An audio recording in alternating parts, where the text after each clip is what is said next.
Good evening, everyone. Welcome to the Guthrie Public Schools Board of Education regular monthly meeting for Monday, November 13th, 2017. You roll call, please. Salee, Pearson, Present. Pennington, Here. Davis, Watts, Present. Smedley, Here. Bennett Johnson. Here. Madam President, we have a quorum. Thank you. Would you please join me for the Pledge of Allegiance? I pledge allegiance to the flag of the United States of America and to the republic for which it stands, one nation under God, indivisible, with liberty and justice for all.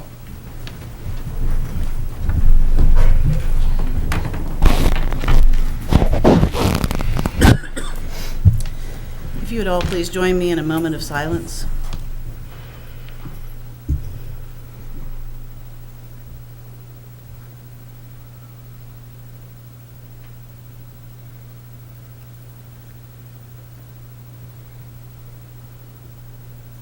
Thank you. Agenda item number 6, student recognition. This time I'd like to ask Mr. Drake from our Ag Department to please come forward and make some introductions for us. Thank you all very much, Board of Education, Dr. Simpson. We want to recognize a couple of our FFA members for outstanding fall that they've had. I'm going to invite Dalton Cochran and Gary Weldon to come forward, if you would, please.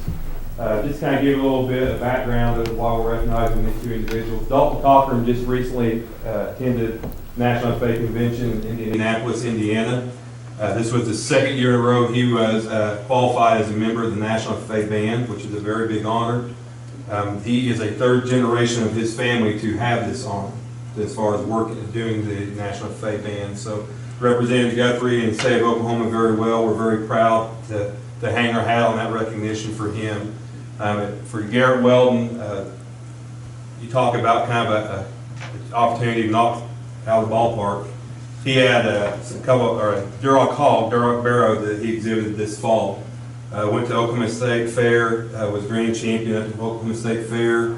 Took him on to Tulsa and was grand champion at the Tulsa State Fair. So probably I did some research and asking around, and to accomplish having grand champion at 2 state fairs in the same year is less than 7 people to ever accomplish that honor. So we're very proud of these individuals for representing not only Guthrie, but Guthrie Public Schools as well. And we wanted to recognize them as well. So.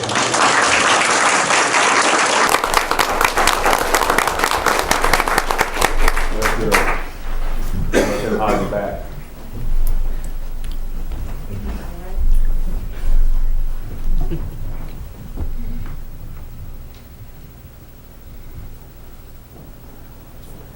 Thank you all. Great job and Thank you. congratulations. Very good.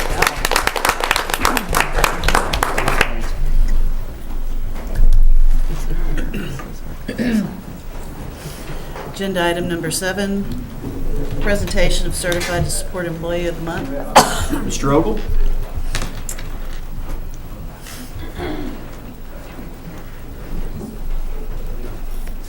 This month, for the Support Employee of the Month, Ms. Reynolds, Ashley Reynolds is not able to be here, so Ms. Davison's going to come up. But Gary, will you please come up? Gary Oliver was the Support Employee of the Month. Gary, let me tell you that you received a lot of different people that sent in nominations for you, and so very much appreciated. And I'm going to let Susan read.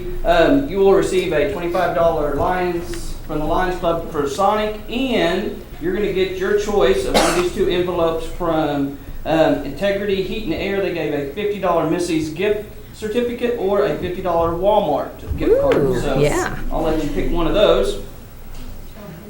And I'll give Gary, it is my pleasure on behalf of Ms. Reynolds and myself and several other people who recommended you to tell a little bit about why you were nominated for Employee of the Month. There's no way to adequately describe how invaluable Mr. Oliver is, not just to the ED classroom, but to guests and even to elementary students with special emotional and behavioral needs at other schools in the district. For example, just recently he was able to observe a young student at Central that was at risk of being moved to the ED room at Guess. He made a few suggestions to help the student's teacher and principal to better support him, and so far those suggestions have succeeded in keeping that student at his school. Most days at Guest, Mr. Oliver stays pretty busy keeping the classroom running smoothly by handling all sorts of behavioral problems so that Ms. Reynolds can teach. He still finds time to help other Guest teachers and students. In some cases, they are our mainstream students, but in some cases, they aren't ours at all, and he's still there to help. He does everything from helping students with assignments to making sure they can take their medication on time and helping them de-escalate in a cool-down room as needed. Mr. Oliver also occasionally sits in for me at meetings to offer input and gather information on Ms. Reynolds' behalf if she has a conflict. He spent an hour and a half at a placement meeting at Central for her just last Thursday evening while she was at a previously arranged meeting for another student Guest. Despite dealing with stressful situations on a daily basis, he always remains calm, composed demeanor. And while his job must be very overwhelming, if he is overwhelming, the students and Ms. Reynolds are never able to tell. He is truly her right hand at work and the students' right hand at school, and she couldn't do her job as well without him. Congratulations. Good.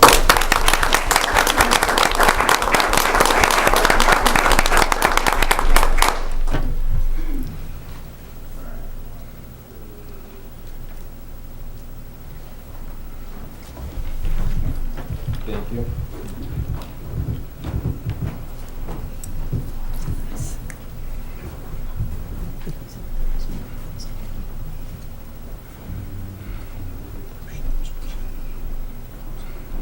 And the Certified Employee of the Month presenting will be Mr. Chris LeGrand, and the Certified Employee of the Month was James Strayhorn.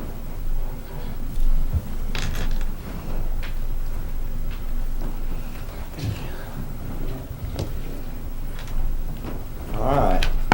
Well, it's my privilege this evening to introduce the Certified Employee of the Month.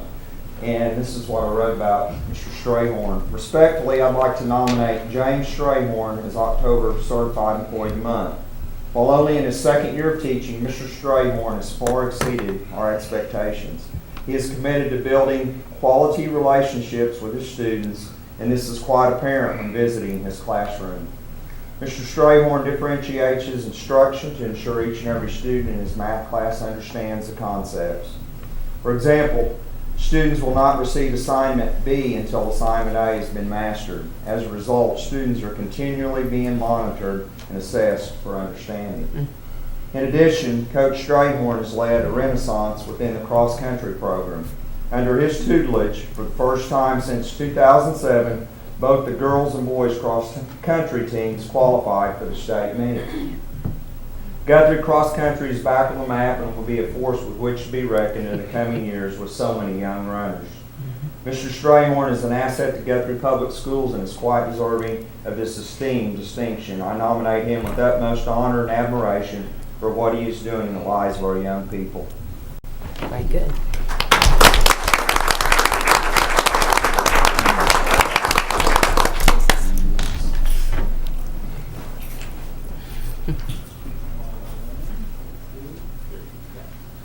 Gary, can I have, after we get done tonight, can we come back up there and take a picture of all?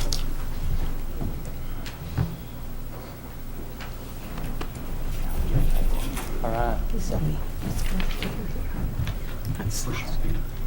Here, yeah. Wow. That was excellent. Yeah, really.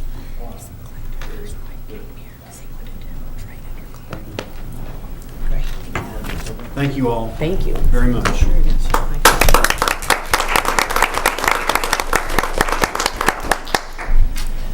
Agenda item number 8, comments to the board by citizens registered to speak.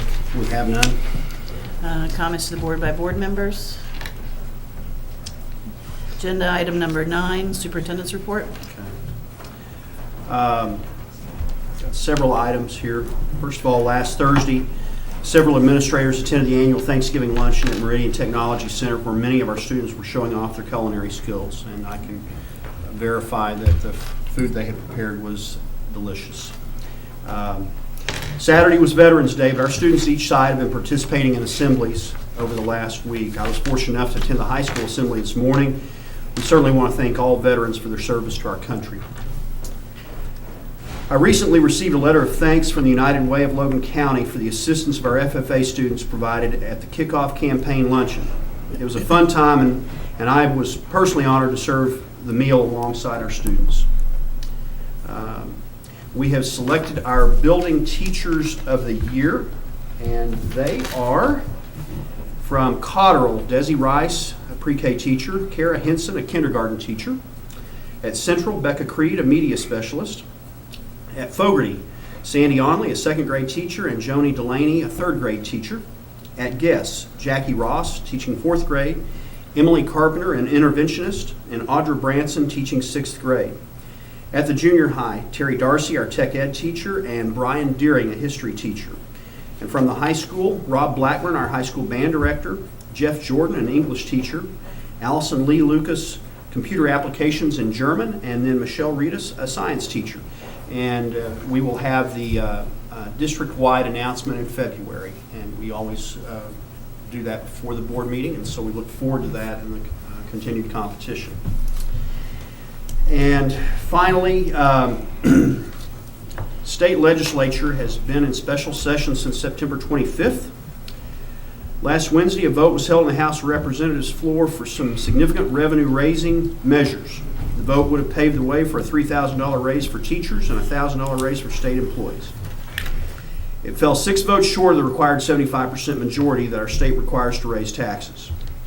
It now appears that we will have more budgetary band-aids and one-time revenue sources used to fund recurring expenses, as well as targeted cuts to state agencies. Initial reports, and this is today, initial reports indicate that common education may be spared, but career tech could receive some cuts. Normally, when career tech receives cuts, some of that is passed along to us in the form of program allocations. While this is not good fiscal policy, the hurdle of our state constitution provides to raise taxes, that our state constitution provides to raise taxes seems insurmountable at this time. Ultimately, this solution will create an even greater budgetary hole to fill for next year. And that is a statewide problem that we have yet to address. That's my report. Thank you, sir. Agenda item 10, presentation by principals Ms. Marcia Todd, Ms. Susan Davis, and Mr. Robbie Rainwater, and Mr. Chris LeGrand, the final Oklahoma testing program results for Fogarty, Guess, Guthrie Junior High School, and Guthrie High School for 2016-27. Okay. Marcia, if you want to come on up. I'll just say a few words. We talked about last month about the state preparing for the scores to go down with comparing it to the NAEP. What we were looking at was where we were at compared to the state average. They did not release our peer state average that we usually give, and so we're just going to be able, the principals are going to talk about what they're doing in their building and the scores that were presented last month. Right.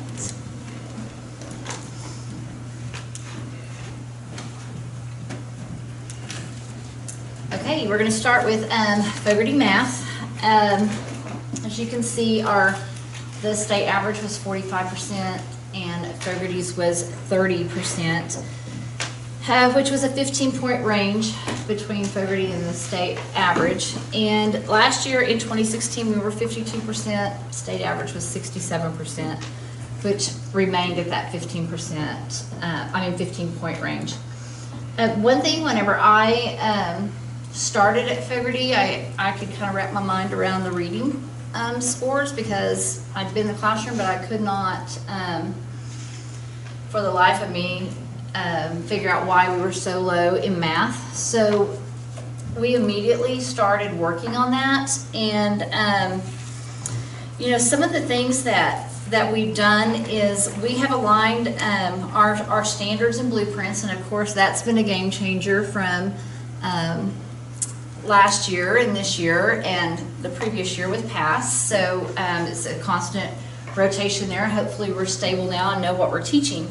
But we have shared those down to kindergarten all the way up to third grade so that they are aware of what standards are the majority of that test. For example, number sense and operations is 46% and geometry measurements 28% of the test. So we want to make sure that our teachers are spending the majority of their time in the classroom really targeting those standards. And we also put out some examples of what those questions might look like from past released test items, so that, you know, when I was in the first grade classroom, for example, I had no idea what I was just, oh, well, surely they can add and subtract. Well, let's look at what that question would really look like and the rigor of that question. And I was kind of blown away with that the first year that I really started researching it. So we've passed that information down to those lower grades so that they are aware. We have put manipulatives back in our kids' hands, and because they've got to have that number sense, and they're not going to get that on pencil paper. They've got to be able to manipulate that. And we've also focused heavily on our academic vocabulary, making sure that students not only see that word and know the definition, but they're required to provide examples and drawings of that definition, so that when they see that on a test, you know, many times you'll think, oh, I know the kids know how to do that, but it's phrased in a way, or it uses a vocabulary term that they weren't familiar with. So we've really started targeting that. And we stepped up our team effort at Fogarty. We are working as a team, and my third grade teachers and second grade teachers now take this very personal.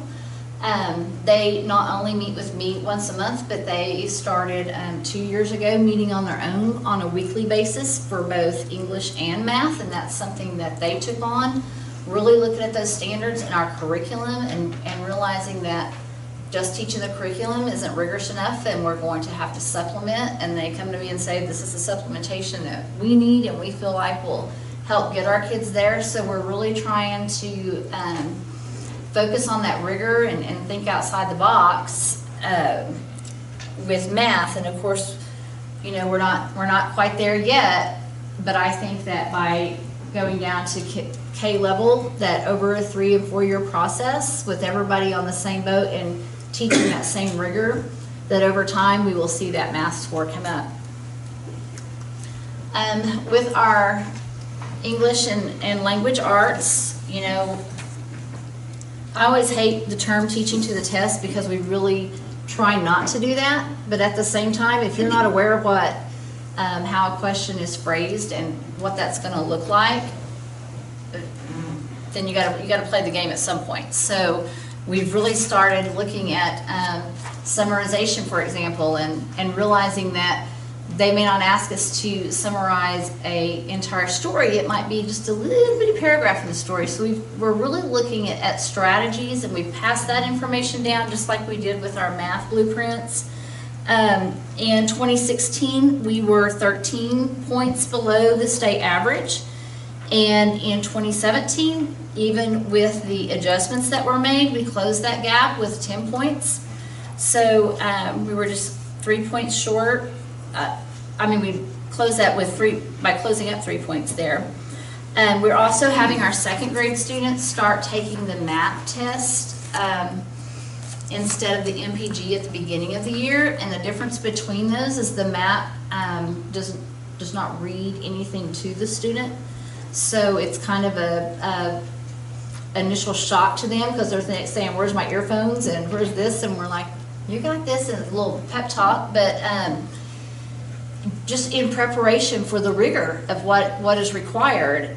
So we're working on that. We're also, with RSA being a big factor, one thing that I'm very proud of is that in 2016 we managed to keep 81% of our students passing the RSA portion and meeting the RSA requirements for the test, and the state average was 88%, which was a 7-point difference. And then even with the change in standards and rigor this year, we still maintain 75% of our students passing the RSA requirements on the test, and the state average was 80%, so we closed that gap with our students a little bit. We're focusing on, again, the main portions with the reading and writing process and vocabulary, and really using some cross-curriculum, using more nonfiction with our science and social studies to bring in and help kind of prepare our students a little bit more for the rigor and the rigorous comprehension part. So any questions for me?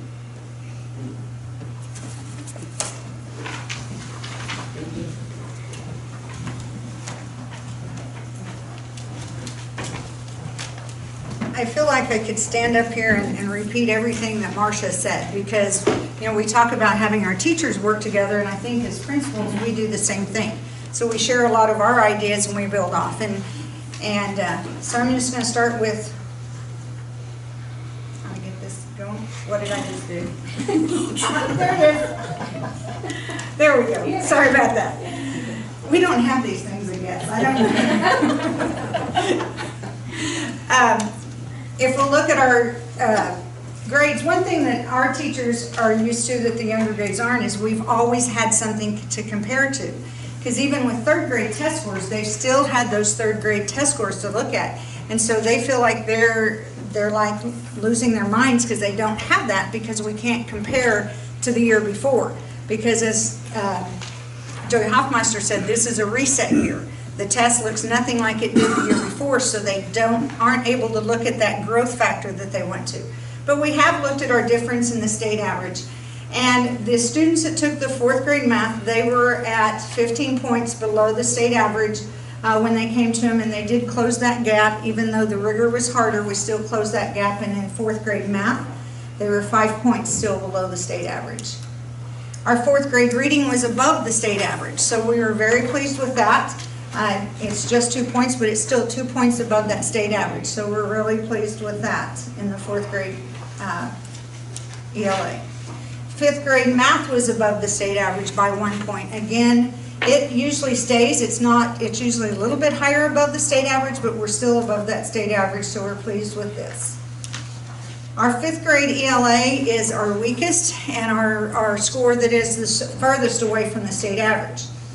The year before this, the writing test didn't count, so I had to go back to 2015 scores. And again, I'm just looking at the difference in the state average.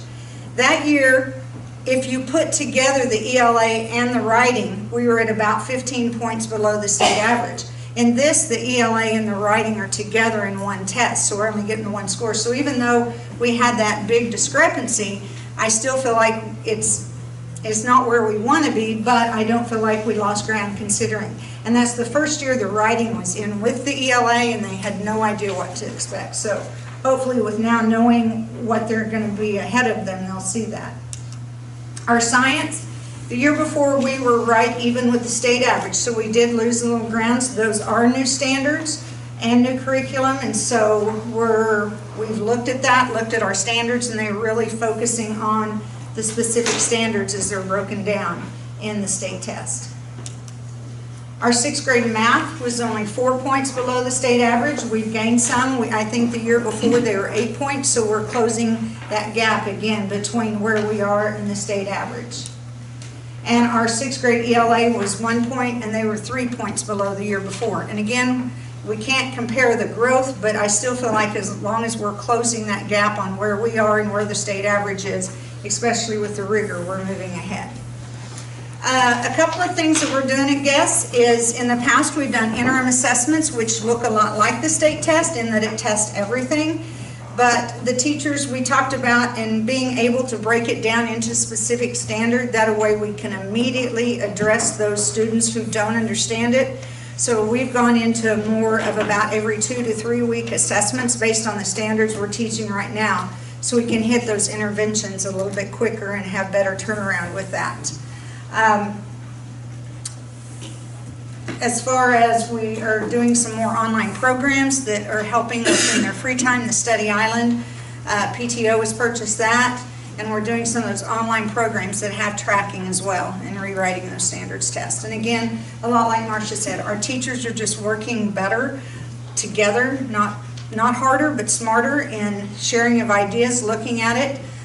We also looked at the blueprints, and each year the teachers sit down and fill out their pacing guide based on the school calendar. They take out homecoming, they take out Christmas breaks, and then they take out the first week of school, and then we look at 2 weeks before testing, and then we look at that blueprint, and if a standard is 28% of the blueprint, then we make sure we have at least 28% of our teaching days are spent on that standard. Now, if it happened to be a standard we did really well on, maybe we don't spend that much time. We take a few of those days and add it back to a standard where we were weaker. So that's kind of how we manage our time and make sure we don't get to April and it's testing and I still have 2 more subjects to teach. We don't worry about the textbook, we're looking at the standard, not the textbook. Okay? Any questions? You want to look at this from the 3rd grade to the 6th grade with the exception of the ELA in the 5th grade. It looks like kids are, I know, at the 3rd grade level, that's when it really starts hitting with the testing. It looks like they're getting a confidence level by the time they're getting to the 6th grade. Oh, I agree, Do you think yeah. that's I think something that's, that I think, they're- and I understand, can see how the 6th 3rd grade that's also, got to be so strenuous on the kids. 6th Yes, grade very. also is now online, and the first time we went online, we were afraid, because we were afraid that we were gonna lose it. It actually showed improvements because they were more engaged in the assessment than paper pencil, where they're like, put the pencil down and look around the room. They stayed focused on that computer screen. So I think, even though we thought that would hit us and be hard because the kids weren't used to it, it really was an advantage going online with testing. And I think it's 2 years, and so 5th grade will go online. I think it's in 2 years. Now, whether or not that happens, but that's what is projected. So they feel more comfortable. But I with do see, computers. I do see the confidence level in the testing. One of the things, when I initially looked at these scores, that I drew a conclusion of very quickly, I think I shared this with the curriculum committee. We know what our students come to school with and some of the challenges. And if you look at the body of work of this, I think that we are closing the gap as they go through our system. And I think that is a tribute to the buy-in that we've had, and it hasn't always been smooth, but the buy-in that we've had as we've implemented the data-driven instruction that we have utilized over the last 5 years or so. And the buy-in of the things that we gleaned from the University of Virginia that we're still doing. And I think as we close that gap, I think we have to accept the fact that at the younger grades, we're probably going to have a struggle, but as they go through our system, we're narrowing that gap toward the state average. And I think that's just a tribute to the staff from top to bottom. I do too. I want to reiterate that too, because Carmen sent us the figures from the last year and this, and I know when this first started, several years back when we first started working on all these numbers, everybody was frustrated. We were, and I know all of you all were, but I can see now that you all feel more confident because you see it too. You see the difference and you understand, and we see it. And I just say kudos to all of you because it shows. And we're very proud of you all. I mean, well, I speak for myself, but I think we all agree that we can see you're doing, and it makes us feel good. But like Janae said, you can see it coming, and it's great to see. It really is. One other thing that I'm hoping will make a difference this year, and it'll take getting next year's scores, is that the support we're getting from the DA on the attendance. I've had several meetings on my 5, and knowing that meeting's coming with the others, it's getting that improvement. And as teachers have said so many times, I can't teach them when they're not here, but yet I'm responsible for their test scores. So I'm glad that we're finally getting that support that's necessary. And I know that's because Dr. Simpson had to pull teeth, promise something, I don't Just reach out to her. know. She was willing, but I know that was, you guys had discussed that beforehand. And so I'm excited to see the difference that'll make too in our scores. And you're building confidence, all of you, building confidence in the children, the students, and it shows. And that's what it's all about, because it shows as they go older, and, they'll be ready for college and ready to move on. So, thank you. Thank you.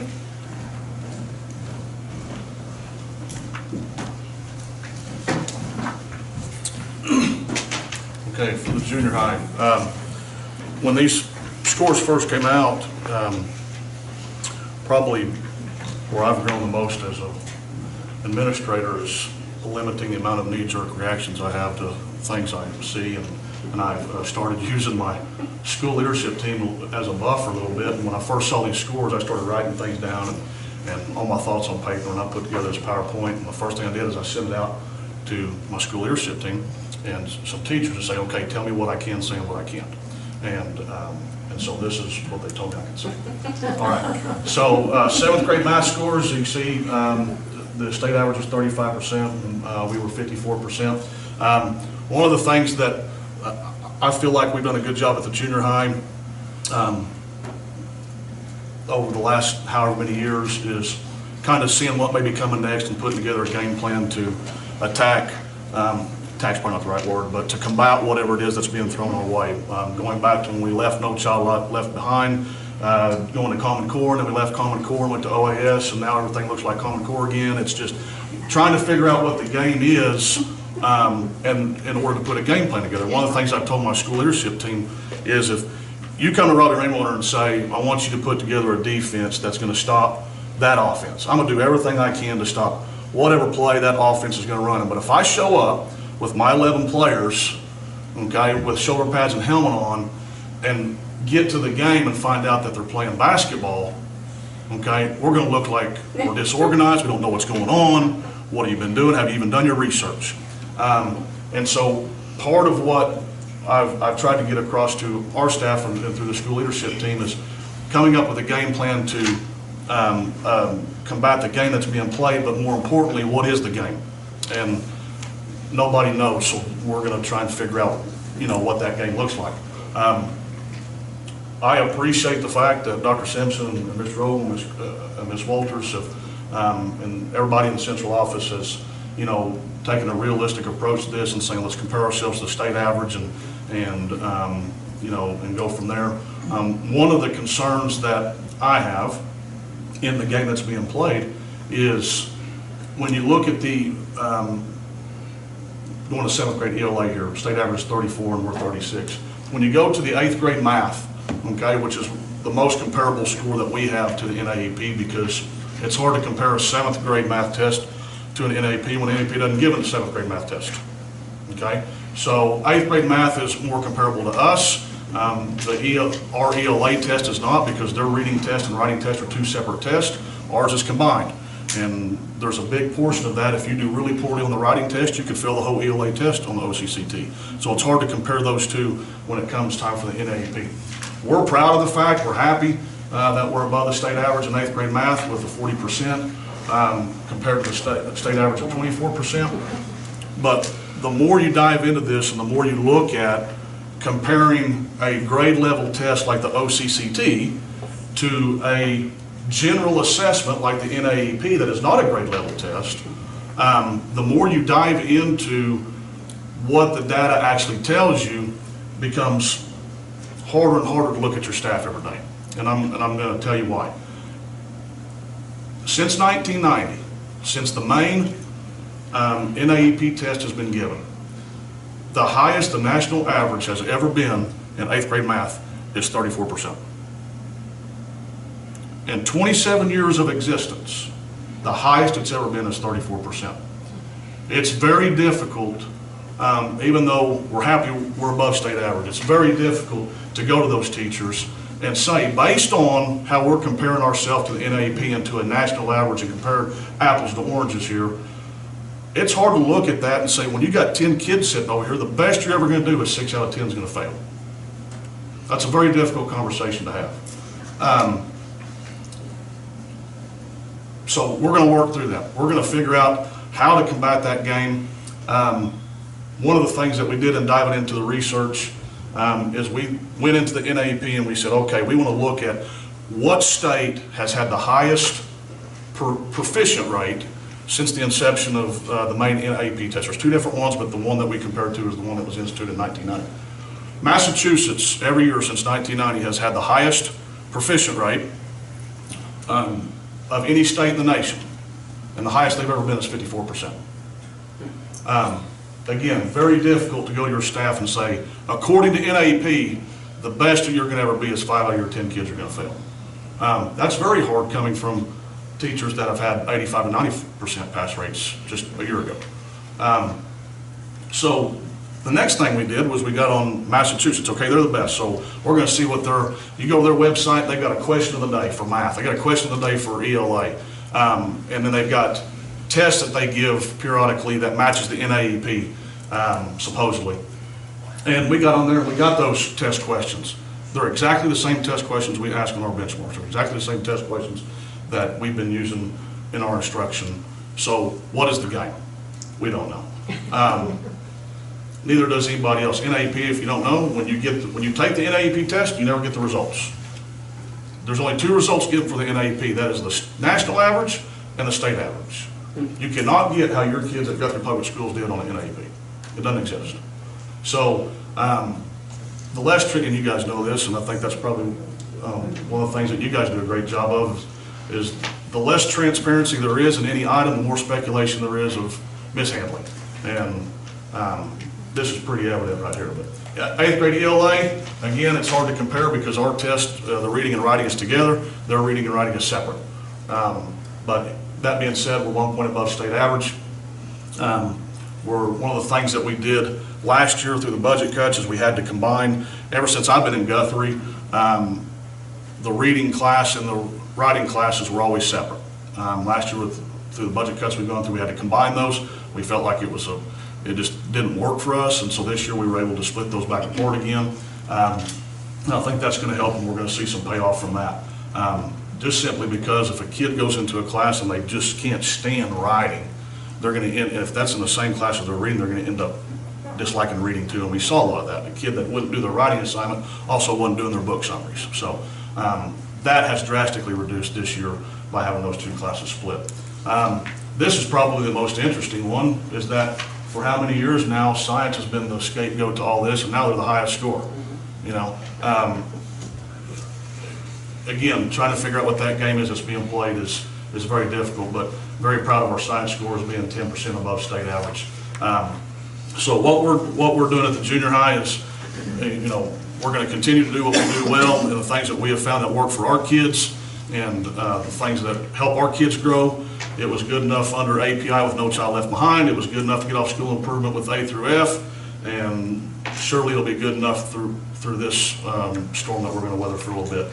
But that is the thing that we're trying to accomplish right now, is dive in, find the states that have done really well that have compared to NAP over several years, and see what they're doing differently than us.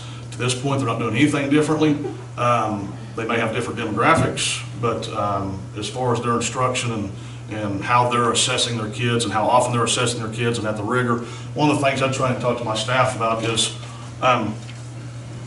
rigor to me is different than what I think maybe the testing company sees as rigor, and that is giving I have a son in 4th grade, so I'll use 4th grade as an example. Okay, giving a 4th grade kid 6th grade homework to me is not rigor.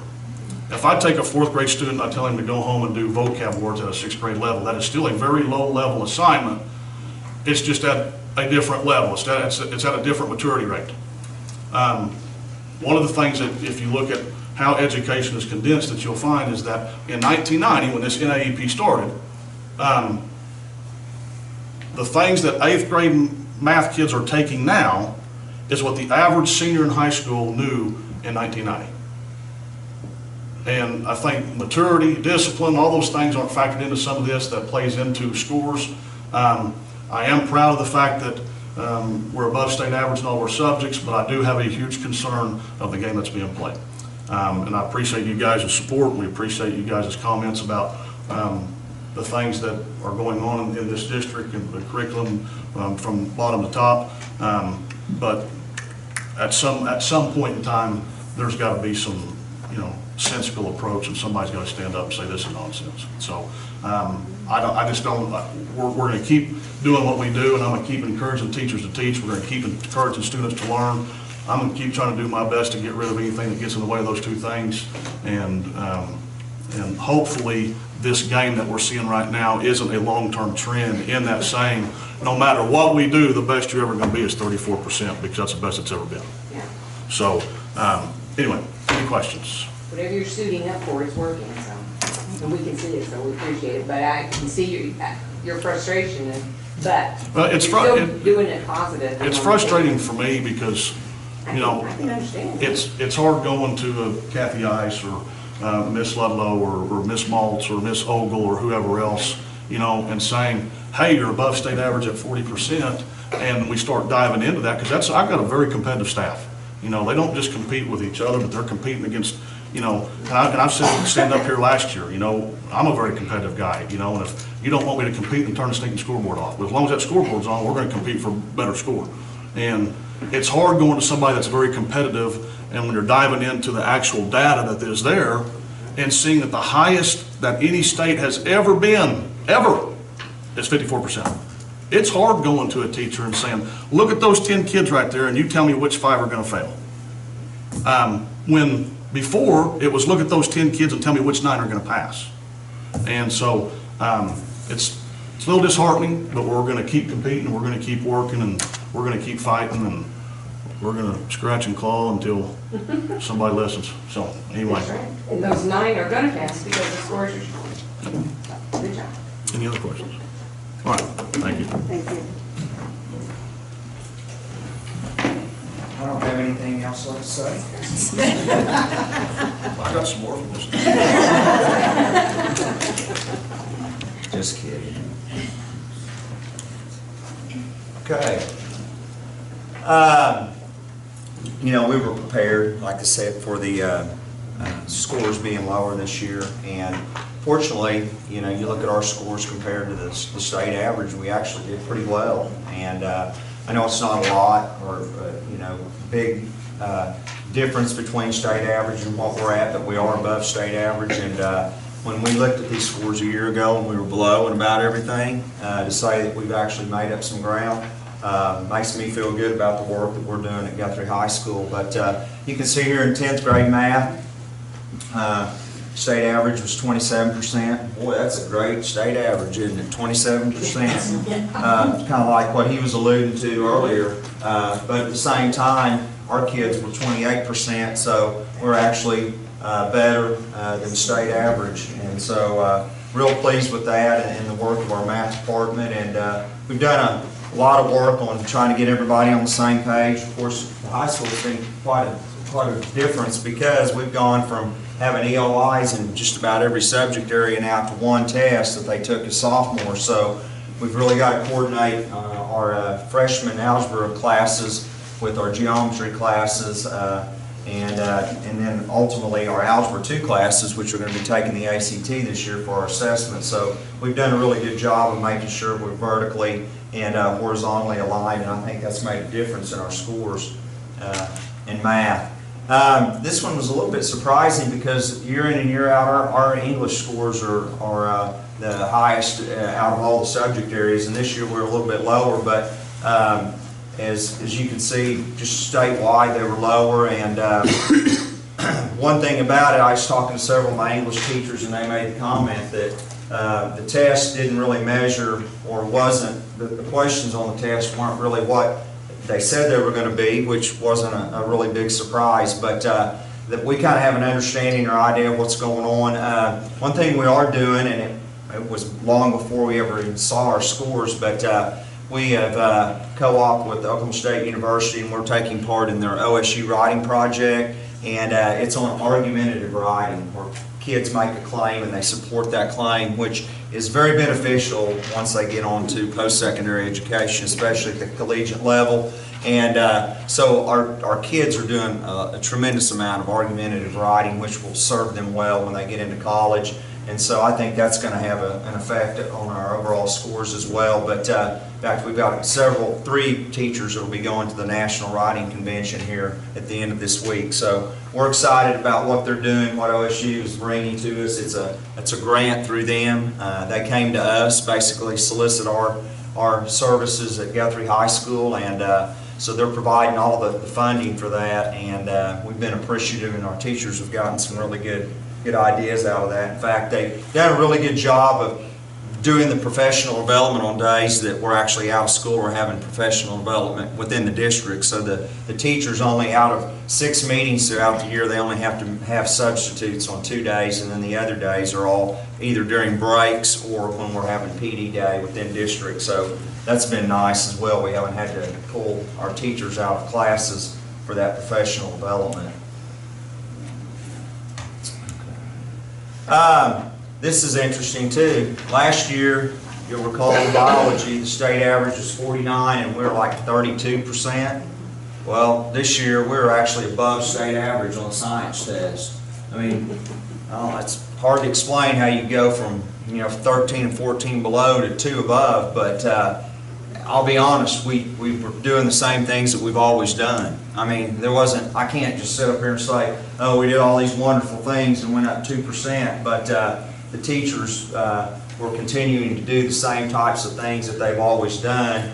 And I think, too, we can attribute this to the fact that in the past, like last year, we didn't have any of our top freshmen take the biology test, so all of them took it as sophomores, none of them took it as a freshman. So all of our students in the entire sophomore class took that science test, and that, of course, that's going to help your scores when your best kids are taking that test. So pointing out that's probably the biggest difference I can attribute it to. But still, not a big difference, but when the state average is only 20%, we're actually above state. There's a lot of bigger schools with clientele that's much more different than ours that didn't score that well. So I'm very pleased with that. Very proud of our staff. And then in history, we're actually several points above. Last year, I think we were 5 or 6 below, and this year we were 3 percentage points above. And teachers have really been working hard on giving kids a lot of level 3 and 4 questions on their test and their interim assessments.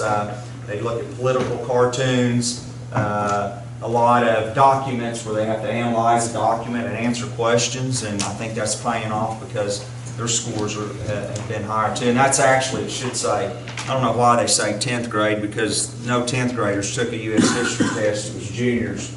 And that the state actually labeled it 10th grade, and I don't understand that either. So they're actually 11th graders that took the U.S. history test. But no kidding, if you look, it says 10th grade and it's not 10th grade, it's 11th grade. So anyway, I guess we all make mistakes. But anyway, the kids did a good job, the teachers have done a good job, and we're really proud of their efforts and what we're doing. And again, this year we've gone to the hour-long, it's actually 55-minute lunch period with built-in remediation time. The kids are taking advantage of that. Our tardies are way down than they were a year ago. Our eligibility list has gone down considerably, and that's just extra time the kids are being afforded to either get enrichment in some of those AP classes or get remediation in some of the classes that they're not doing well in. And after the first round of interim assessments, we've got teachers bringing those kids in and reteaching those concepts that they missed. So that's been beneficial as well. And then we've got all of our juniors on the ACT prep through Study Island. We purchased that as a district, and we've got students working on that. And it's a really good program. In fact, our ACT prep class, our instructor is using it in there. He told me he's very pleased. It's money well spent, and that that's a really good program to increase ACT scores. So that's really the push we're making this year, is to improve our ACT scores, because that's going to ultimately be our assessment, which I like. It's just one assessment, and it's not a 6, 7 EOIs like we've done in the past. They've really done a good job of streamlining that down with a history test, so and an additional science test. So to go from 7 to 3 is something that we're real pleased about. But anyway, happy with what's going on at GHS and our marked improvement from last year to this year. Any questions? Good job, thank you. I'd like to make a comment to the principals, the administration. As a board member, seeing this presentation, I can't even begin to tell you how proud I am of you guys. You have a moving target that is so hard to hit, and to see the collaborative effort that you've made at every level, teachers, parents, administration, it makes me very proud as a board member and a parent. Thank you. Amen. Thank you.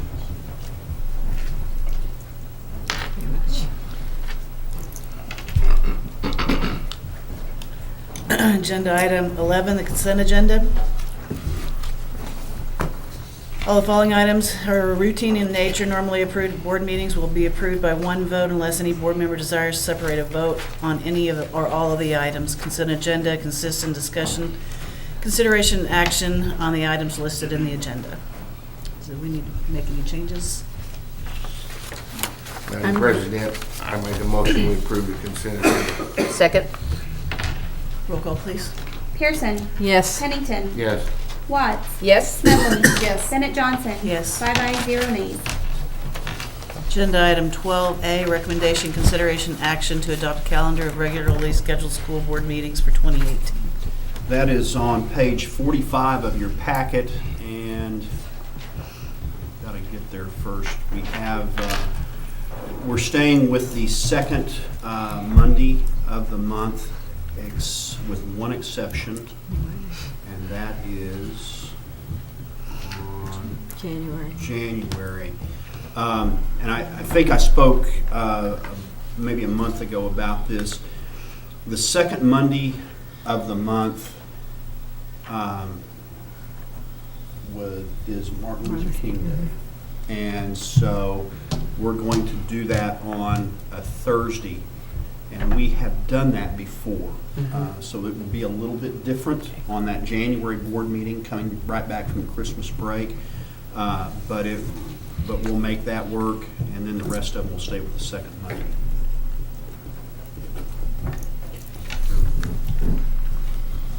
I make a motion that we approve the calendar of regularly scheduled school board meetings for 2018. Second. Roll call, please. Pearson. Yes. Pennington. Yes. Watts. Yes. Smedley. Yes. Bennett Johnson. Yes. 5 ayes, 0 nays. Agenda item 12B, recommendation, consideration, action for all board member election to be held on February 13th, 2018, and runoff election if needed on April 3rd, 2018, for board positions 3 and 4, which have 4-year terms of office. This will be the seats held currently by Ms. Bennett Johnson and Ms. Pearson, and this is the board is required to call for this election through resolution. Page 46 of your packet contains the resolution.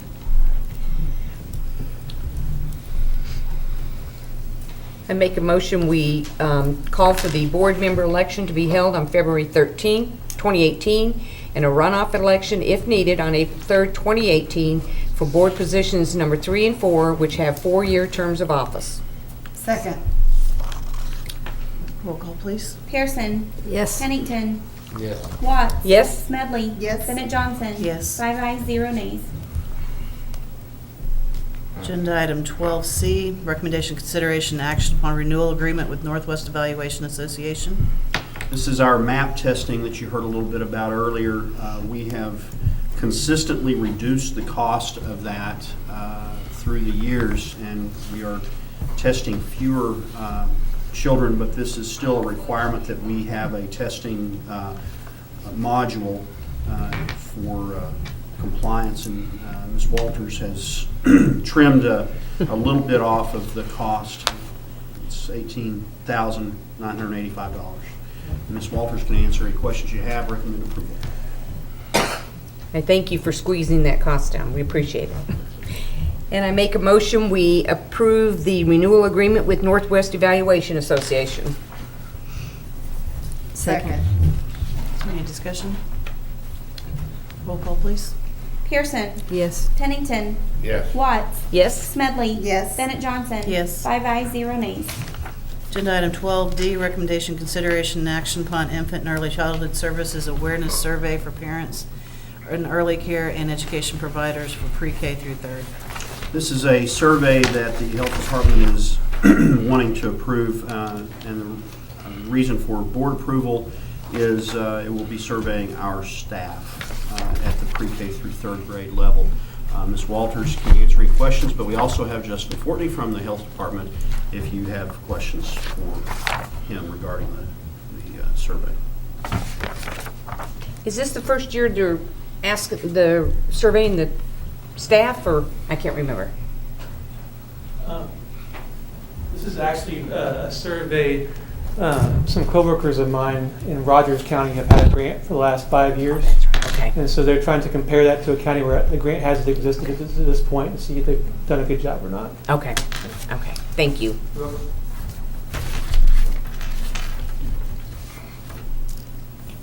Are you just assessing the awareness of the programs that are available? Yes, that's one part of their program. They're trying to measure that particular part of their grant they had for, it's a partnership between the health department and the Department of Mental Health, a federal grant. And so one of the components is measuring how aware people are of services that are in that particular county, in counties in general in Oklahoma.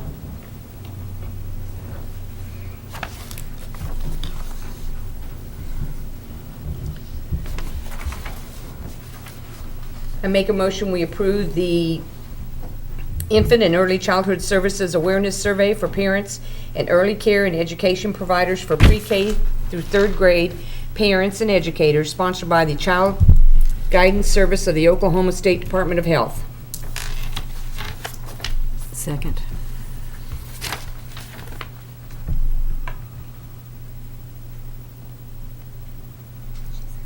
She seconded, okay.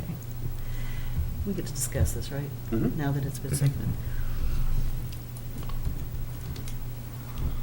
I think the board members know, they're probably rolling their eyes at this point. I am not a big fan or a proponent of surveys, especially of our students and teachers. I'm glad to see that this is voluntary. I just wanted to make that note. I think that, I know that a lot of benefits come from those that participate. And so the teachers, if you feel compelled, I encourage you to do so. But I don't want to represent I don't want the parents or teachers to think that we're approving this and recommending it merely because we have to. That's all I have to say. Roll call, please. Pearson. Yes. Pennington. Yes. Watts. Yes. Smedley. Yes. Bennett Johnson. Yes. 5 ayes, 0 nays. Agenda item 12E, recommendation, consideration, action on the memorandum of understanding between Rose State College and Guthrie High School for a dual concurrent program for 2017 through 2019. We've had a fairly long-standing relationship with Rose State, offering concurrent enrollment either online or through ITV. But there was a change that was made this year where the regents of both A&M colleges and the University of Oklahoma began requiring a memorandum of understanding, and between the school that is hosting it and the university that is providing or college that's providing the services. So that is why this is the first time you've seen this, and actually the first version of the memorandum of understanding that Rose State forwarded to us, I rejected because I did not feel like it had enough information in it, and it was very vague, and it looked like it had been hatched very quickly. And so they went back and retooled it, and we present that to you. And I mean, both of these are related, item E and item F. Our longstanding relationship with Rose State has been very successful for our students, but we were also presented with an opportunity to potentially enhance our offerings with relationship with Northwestern Oklahoma State. We're not duplicating services. We are offering additional options for our students for concurrent enrollment. And a reminder to the board members that for seniors, these courses are tuition free. They still have to pay for books and fees, but the tuition is paid for. So, if you've got any questions about either about item E, I'd be glad to entertain them. Recommend approval. And the credits transfer, Yes, we verified all the credits transfer to state schools. I make a motion that we approve the memorandum of understanding between Rose State College and Guthrie High School for the dual concurrent program for 2017 through 2019. Second. Any discussion? Roll call, please. Pearson. Yes. Pennington. Yes. Watts. Yes. Smedley. Bennett Johnson. Yes. 5 ayes, 0 nays. Agenda item 12F, recommendation, consideration, action upon memorandum of understanding between Northwest Oklahoma State University and Guthrie High School for the dual concurrent program for 2017 through 2020. And again, as I mentioned earlier, this program, we explored this with Northwestern. We've had an existing relationship with them for graduate studies for our staff members that's been conducted on our campus at the high school, and wanted to enhance that and see if we had some additional offerings that we could provide our students. And so we explored that and worked out some really good options that I think our students can enjoy some additional class offerings. Answer any questions, recommend approval. I make a motion that we approve the memorandum of understanding between Northwestern Oklahoma State University and Guthrie High School for the dual concurrent program for 2017 through 2020. Second. Any discussion? Roll call, please. Pearson. Yes. Pennington. Yes. Watts. Yes. Smedley. Yes. Bennett Johnson. Yes. 5 ayes, 0 nays. Agenda item 12G, recommendation, consideration, action upon the approval agreement for 3D Consulting Group LLC for 2017-2018. In our September board meeting, we had a presentation from a demographic firm, and we tabled that item, and that was an action that the board took.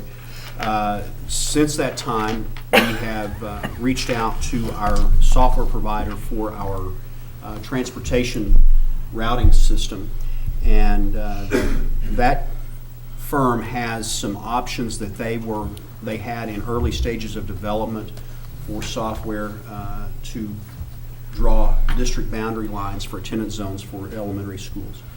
Our staff, myself, Mr. Benson, Mr. Thompson, we all participated in research. Mr. Benson, Mr. Thompson, extensive research into this, and this is a much more economical option for us. That it doesn't come without some concern, but as I shared at the committee meeting, regardless of what we do with the actions that we're getting ready to take and the things that we're getting ready to do, we're going to have some concern, and there's no way to alleviate all of that. I am confident that this software and the expertise that's provided by this company will allow us to draw our district boundary lines. And so I recommend approval, and Mr. Benson and I, or Mr. Thompson, can answer any questions you might have. Make a motion, we approve the agreement with 3DE Consulting Group LLC for 2017-2018. Second. Any discussion? Yeah, I want to $10,000 cheaper. thank you and Cody and Dee for going out and looking elsewhere and taking into considerations the board had concerns about the Yes. funding. We appreciate it very much. We do. Thank you very much. Roll call, please. Pearson. Yes. Pennington. Yes. Watts. Yes. Smedley. Yes. Bennett Johnson. Yes. 5 ayes, 0 nays. All right, ready to go off the rails? You go. Yeah, that's Agenda item very exactly. 12H. Go for this one. Go off the rail. Go ahead and read it. Discussion, consideration, and possible action toward a contract for Guthrie High School chiller replacement. Before item 12H is considered, the board will need to address a matter under new business because we did not know about, nor could we have reasonably foreseen the need for such an agenda item at the time of posting the agenda. Specifically, on Friday, November 10th, 2017, after the agenda was posted, we opened the bids and subsequently received a written request from Hardesty Team Company to withdraw their bid on the high school chiller project. Here is a copy of the letter.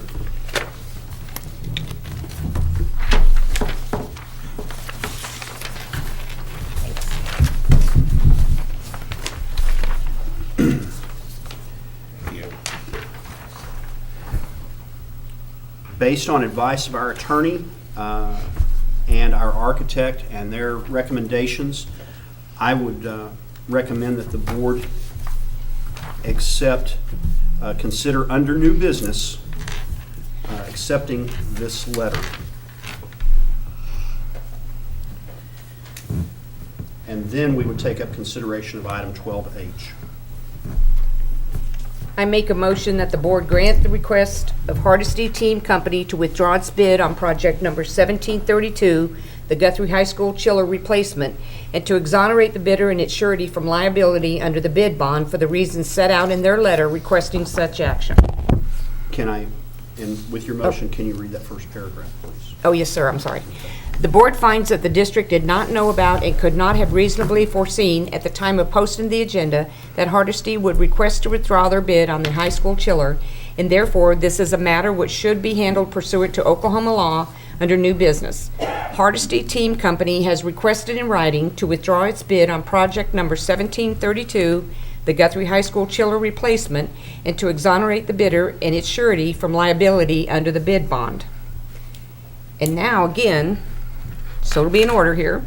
Therefore, I make a motion that the board grant the request of Hardesty Team Company to withdraw its bid on project number 1732, the Guthrie High School chiller replacement, and to exonerate the bidder and its surety from liability under the bid bond for the reasons set out in their letter requesting such action. Have a second? Second. Roll call, please. Pearson. Yes. Pennington. Yes. Watts. Yes? Smedley. Yes. Bennett Johnson. Yes. 5 ayes, 0 nays. Agenda item 12H. Based on the previous action under new business by the Board of Education, I recommend that the board accept on the high school chiller replacement Innovative Mechanical from Oklahoma City with a base bid of $186,500. So moved. Second. Roll call, please. Pearson. Yes. Pennington. Yes. Watts. Yes. Smedley. Yes. Bennett Johnson. Yes. 5 ayes, 0 nays. Agenda item 13, proposed executive session for the purpose of discussing employment of personnel, FMLA request, resignation or separation from employment, and transfer of position request is all set out in the personnel reports. Discussion of extra duty assignments as listed for 2017-2018, and periodic annual evaluation in terms of employment for Dr. Michael Simpson. Superintendent of Schools, disclosure of which information would violate confidentiality requirements of state and/or federal law, all pursuant to 25 Oklahoma Statute, Section 307B, 1 and 7. I move we go into executive session. Second. Roll call, please. Pearson. Yes. Pennington. Yes. Watts. Yes? Smedley. Yes. Bennett Johnson. Yes. 5 ayes, 0 nays. Board is back in session. Only the items in agenda item number 13 were discussed in the executive session and no votes were taken. This shall constitute the executive session minutes. Agenda item 14, vote on action as set out in personnel reports. I make a motion that we approve the personnel reports. Second. Roll call, please. Pearson. Yes. Pennington. Yes. Watts. Yes? Smedley. Yes. Bennett Johnson. Yes. 5 ayes, 0 nays. Agenda item 15, action upon recommendation of extra duty assignments for 2017-2018. I make a motion we approve the recommendation of extra duty assignments for 2017-2018. Second. Roll call, please. Pearson. Yes. Pennington. Yes. Watts. Yes? Smedley. Yes. Bennett Johnson. Yes. 5 ayes, 0 nays. Agenda item 16, recommendation, consideration, and action to accept any resignations offered since the posting of the agenda. We have none. Agenda item 17, discussion and possible action on new business not known about or could not have been reasonably foreseen at the time of the agenda posting. We have no additional new business tonight. Okay. Agenda item 18. Madam President, I make a motion we adjourn. Second. Roll call, please. Pearson. Yes. Pennington. Yes. Watts. Yes? Smedley. Yes. Bennett Johnson. Yes, ma'am. 5 ayes, 0 nays.